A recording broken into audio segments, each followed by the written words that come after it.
السلام علیکم دوستوں، انسائیڈ بھی موسم فخر میں خوش آمدید۔ آج 22 فروری ہے اور 22 فروری اہمیت کا حامل اس وجہ سے ہے کہ آج سے ٹھیک 18 برس پہلے آج ہی کے دن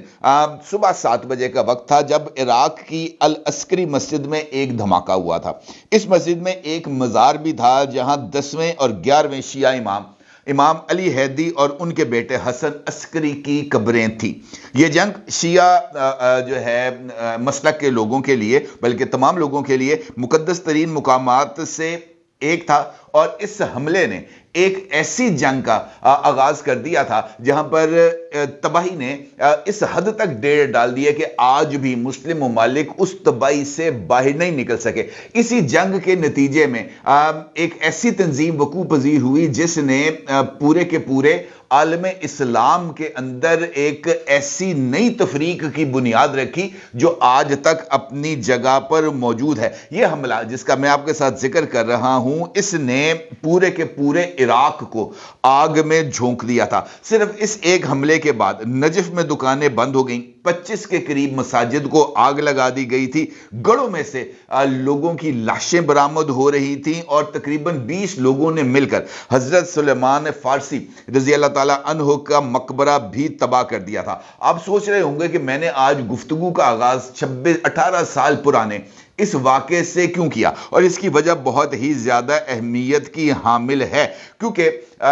تباہی جو ہے انفیکٹ وہ بارود کا ایک ڈھیر ہوتا ہے، اور خاص طور پر مذہبی طور پر ایسی جگہ جہاں پر مذہب کا ذکر ہو، اس بارود کے ڈھیر کے اوپر اگر ہلکی سی چنگاری، چاہے وہ پروپیگنڈا کی ہی چنگاری کیوں نہ ہو، چاہے وہ جھوٹ کی چنگاری ہی کیوں نہ ہو، چاہے وہ اپنے سیاسی مفادات کو پائے تکمیل تک پہنچانے کی چنگاری کیوں نہ ہو، ایک ایسی آگ کو بھڑکا دیتی ہے جو پورے کے پورے ملکوں کو ہی نگل کے رہ جاتی ہے، اور باقی داستان بچتی ہے تو صرف اور صرف تباہی کی داستان بچتی ہے۔ اور تباہی کی اس داستان کا ذکر اس وجہ سے ہونا بھی بہت ہی زیادہ ضروری ہے کہ پاکستان ان ایسے ممالک میں شامل ہے جہاں پر لوگ مذہب سے بہت ہی زیادہ عقیدت رکھتے ہیں، یہاں پر مذہب کے نام پر جانیں دی بھی جاتی ہیں اور جانیں لی بھی جاتی ہیں، اس کے اندر کوئی دو رائے نہیں ہے۔ اور خاص طور پر حالیہ دنوں کے اندر ایک ایسے پروپیگنڈے نے جنم لیا جس نے بہت ہی زیادہ